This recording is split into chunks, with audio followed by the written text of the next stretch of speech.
ওনার বিরুদ্ধে প্রচুর মামলা এবং ওনার বিরুদ্ধে অভিযোগ ভুরি ভুরি, এবং এত পরিমাণ অভিযোগ যে ওই একটা ব্যক্তিকে নিয়ে তদন্তকারী সংস্থারা যদি তদন্ত করতে শুরু করে তদন্ত শেষ হবে না। যদি আপনি মমতা ব্যানার্জির নাম নিয়ে আসেন, আপনার প্রথম নাম কি আসবে? চুরি। জ্যোতিপ্রিয় কে? মদন মিত্র কে? ভালো কাজ করে গেছেন অনুব্রত মণ্ডল, যে ভাষায় তিনি কথা বলতেন। অভিষেক বন্দ্যোপাধ্যায়ের জন্য জেল কেটেছেন, যে ভাষায় তিনি কথা বলতেন আপনি আমি বলতে পারবো। আগামী 20 বছর ওনাকে জেলের ভেতরেই থাকতে হবে যদি সরকার প্রত্যেকটা মামলার সঠিক তদন্ত করে। বিক্রম দা, আপনাকে মাধ্যমে স্বাগত। নমস্কার দাদা, অবশেষে অভিষেক বন্দ্যোপাধ্যায় তিনি তার কণ্ঠস্বরে নমুনা দিতে গেলেন হাইকোর্টের হুঁশিয়ারির পর, কি বলবেন? দেখুন, আজ না হোক কাল ওনাকে দিতেই হতো। উনি আইনি লড়াই করেছেন, আলটিমেটলি রক্ষা করতে পারেননি। আমার বক্তব্য, দেখুন, কোর্ট কি বলেছে সেটা নিয়ে নয়। যদি কেউ নিজেকে অপরাধী মনে না করে তাহলে সে নিজের থেকে গিয়ে দেবে। সে তো ভয় পায় কেন? সে বা দিতে বাধা দেবে কেন? যদি কেউ মনে করে যে আমি ইনভেস্টিগেশনে কোঅপারেট করব, তাহলে যাও, গিয়ে দাও। এটা দেবো না, ওটা করব না, এই করব না, তো চলবে না। আগে উনি ক্ষমতায় ছিলেন, এখন ওনাকে বুঝতে হবে উনি ক্ষমতায় নেই। ওনার বিরুদ্ধে প্রচুর মামলা এবং ওনার বিরুদ্ধে অভিযোগ ভুরি ভুরি, এবং এত পরিমাণ অভিযোগ যে ওই একটা ব্যক্তিকে নিয়ে তদন্তকারী সংস্থারা যদি তদন্ত করতে শুরু করে তদন্ত শেষ হবে না। এত অভিযোগ, কত অভিযোগ নিয়ে তদন্ত। আমরা চাইব সমস্ত যত ওনার বিরুদ্ধে অভিযোগ, সমস্তটাতে যে ইনভেস্টিগেটিং এজেন্সি তারা তার বিরুদ্ধে চার্জশিট দিক, বিচার হোক, এবং উনি সাজাপ্রাপ্ত আসামি, ওনার সাজা ঘোষণা। ইনভেস্টিগেটিং এজেন্সিগুলোকে সেই নিয়ে এগোতে হবে, এটাই আমাদের দাবি থাকবে। দাদা, কণ্ঠস্বরের নমুনা সংগ্রহ করা হয়ে গেছে, সেই এর পরবর্তী পদক্ষেপ কি কি রয়েছে আইনি দিক থেকে? পরবর্তী পদক্ষেপ, পুলিশের পরে বাকি যে তদন্তকারী, তদন্ত করার জন্য যেসব ঘটনাগুলো উনি ঘটিয়েছেন বা যেসব দুর্নীতির সাথে যুক্ত, সেই সব তদন্তগুলো আমরা চাইবো এগোতে। এবং ওনার এগেনস্টে তো চাকরি দুর্নীতির সাথেও যুক্ত হওয়ার জায়গা আছে, এবং সেটা আদালতেও বারবার ওনার নাম উঠেছে। সেই সব মামলাগুলো আমরা চাইবো যত দ্রুততার সাথে তদন্ত শেষ করে ট্রায়াল শুরু হয়ে জাজমেন্ট বেরোয়, এটা আমরা চাইবো। এটা তো অস্বীকার করার জায়গা নেই, ওনার নাম সব জায়গাতেই আছে। উনি যা করেছেন পশ্চিমবাংলাতে, মানুষকে খুন করা থেকে, চুরি করা থেকে, ধর্ষণের এই বিভিন্ন জায়গায় ওনার কর্মীরা, যে বিরোধীরা, যারা তৎকালীন বিরোধীরা যারা অত্যাচারিত হয়েছিল, তাদের যে ঘটনাগুলো অন্যায় হয়েছে, এটা কোনোদিন ওনাকে আপনি বলতে শুনেছেন? আজকের দিনে দাঁড়িয়েও যদি ওনাকে কেউ ডিম মারে সেটা যেমন অন্যায়, সেরকম 2021 সালে হাজার হাজার কর্মীরা, মানুষরা ঘরছাড়া হয়ে গেছিল, সেটা কি অন্যায় নয়? একবারও তিনি সেটা বলেন না, শুধু নিজের গায়ে লাগলে তিনি সেটা বলেন। ক্ষমতা তো সারা জীবন সবার কাছে সারা জীবন থাকবে এটা তো নয়, সবাইকেই ক্ষমতা থেকে যেতে হয়েছে। আর আমি দেখলাম সারা পশ্চিমবাংলায় কোনো একটি ব্যক্তি যার ওপর সব থেকে বেশি সাধারণ মানুষের রাগ, ক্ষোভ, জ্বালা, সেটা হচ্ছিল এই মানুষটার নামে। আর একটা দলের নামে কোনো মানুষের যদি ক্ষোভ হয়, সেটা হলো তৃণমূল কংগ্রেস। আপনি যদি খুব ভালো করে আমাদের ইতিহাসটা বাংলার দেখেন, তো দেখবেন অজয় মুখার্জি একজন মুখ্যমন্ত্রী ছিলেন যিনি তার নিজের সরকারের বিরুদ্ধেই তিনি অনশনে বসে গিয়েছিলেন। এরকম ধরনের একজন তিনি মুখ্যমন্ত্রী ছিলেন। আপনি যদি বিধান রায়ের নাম নিয়ে আসেন, তাহলে ওনাকে পশ্চিমবাংলার উপকার বলা হয়, সে যে রাজনৈতিক দলেরই হোক।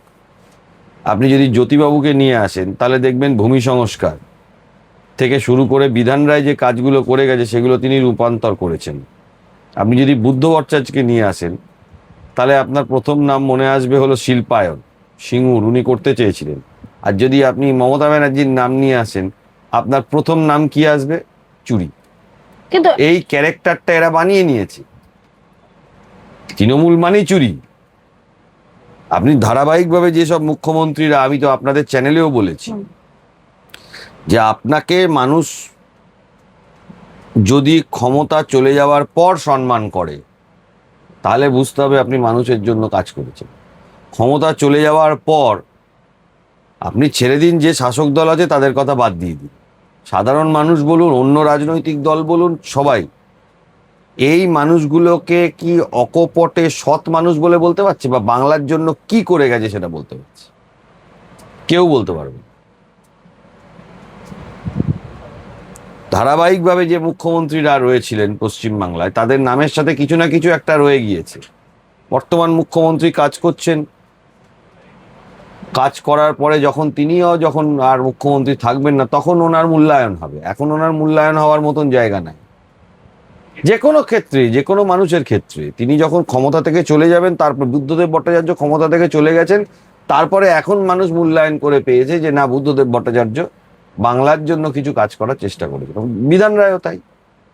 মমতা বন্দ্যোপাধ্যায় মুখ্যমন্ত্রিত্ব চলে গেছে, এখন ওনার মূল্যায়ন কি? গোটা পশ্চিমবাংলা, ভারতবর্ষের মানুষ জানে যে এই দলটা চুরি করার জন্য তৈরি হয়েছিল। মমতা বন্দ্যোপাধ্যায় তো গতকাল তিনি মানে একেবারে ভাইপো মানে অভিষেক বন্দ্যোপাধ্যায়ের ঢাকা ভূষণ মানে পুরো প্রতিরোধ করলেন এবং এই বললেন বাঘ বললেন উনি। এইটাই হলো ওই ছোটবেলায় আমরা পড়েছিলাম না, ভুবনের মাসি, ঈশ্বরচন্দ্র বিদ্যাসাগরের লেখা। সে যখন ছোটবেলায় চুরি করেছিল, তার মাসি তাকে শাসন করেন। স্নেহ দেওয়া বাবা মাদের ভালো, কিন্তু তার সন্তান হোক বা সন্তান তুল্য কেউ হোক, তাকে কিন্তু শাসনটাও করতে হবে। অতিরিক্ত বাড়াবাড়ি করাটাও ঠিক না। আর উনি রাজনীতিতে নেমে নিজের ভাইপো ছাড়া আর কাউকে দেখতে পান না। এটা বাংলার রাজনীতিতে চলে নাকি? ভারতবর্ষের রাজনীতিতেই চলা উচিত না। উনি বাংলার রাজনীতিতে উনি রাজনীতি করবেন, ওনার ভাইপো, ওনাকে এটা বুঝতে হবে যে ওনার ভাইপোকে কেউ একসেপ্ট করছে না। ওনার ভাইপোর নেতৃত্ব কোনো মানুষ একসেপ্ট করছে না, মানুষ চাইছে না। ওনার দলের নেতারাই তো চাইছেন। একেবারে প্রত্যেকে অভিষেক বন্দ্যোপাধ্যায়ের নামে অভিযোগ করছেন, এমনকি অনুব্রত মণ্ডল তিনিও তো বললেন যে আমি অভিষেক বন্দ্যোপাধ্যায়ের জন্য জেলে গেছিলাম। দেখুন, হতে পারে তিনি অভিষেক বন্দ্যোপাধ্যায়ের জন্য জেলে গেছিলেন, কিন্তু তৃণমূল করা কোনো ব্যক্তির আমি ভালো তাকে দেখি না। সে তৃণমূলের যে গ্রুপই হোক, সেটা ঋতব্রত তৃণমূল হোক আর মমতা তৃণমূল হোক, মমতা বন্দ্যোপাধ্যায় লড়াই করেছেন জীবনে, এটা অস্বীকার করার জায়গা নেই। কিন্তু লড়াই করতে গিয়ে তিনি পুরো পশ্চিমবাংলাটাকে একেবারে, বাংলার যারা যুবক যুবতী তাদের ভবিষ্যৎ পুরো ধ্বংস করে দিয়ে চলে গেছেন। 15টা বছরে আমরা কি পেয়েছি আপনি বলুন তো?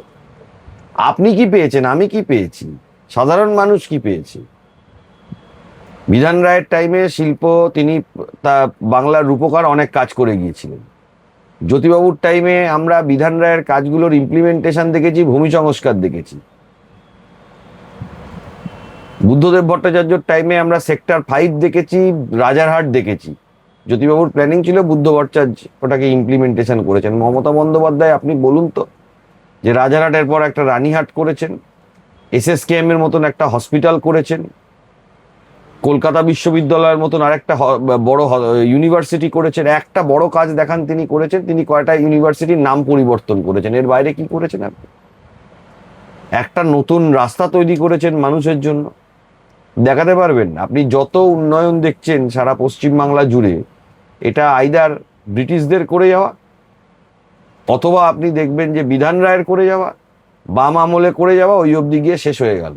তার মানে পশ্চিমবাংলা আরো 15 বছর পিছিয়ে গেল। দাদা আমরা দেখতে পাচ্ছি সেবাশ্রয় যে ক্যাম্পটা নিয়ে একেবারে ভুরি ভুরি মানুষের অভিযোগ, মানুষ ক্ষতিগ্রস্ত হয়েছে, এই অভিষেক বন্দ্যোপাধ্যায়ের নামে FIR হয়েছে। কি বলবেন, এত অভিযোগ একটা ক্যাম্প? এরা রাজনীতিটা করে বাজার থেকে টাকা তোলার জন্য। এ রাজনীতি যদি কেউ করে, ভবিষ্যতেও যদি কেউ করে, সে রাজনৈতিক জায়গায় থাকতে পারবে। একটা দুটো নির্বাচন গায়ের জোরে টেনে নেওয়া যায়, তারপরে বেশি দিন চালানো সম্ভব না।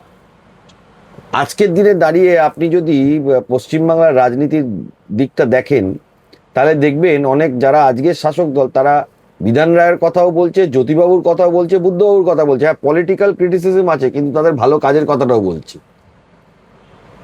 তৃণমূল যারা করেন, বা যারা মমতা বন্দ্যোপাধ্যায়ের সাপোর্টার বা ঋতব্রত তৃণমূলের সাপোর্টার, 15 বছরে আপনারা কি কাজ করেছেন? আমি তো তাদের কাছে প্রশ্নটা করতে চাই। এরা এখন এক দল থেকে আরেক দলে যাওয়ার, নিজেদের রাজনৈতিক অবস্থা, নিজেদের কেস কামারি বাঁচানোর জন্য চেষ্টা করছে।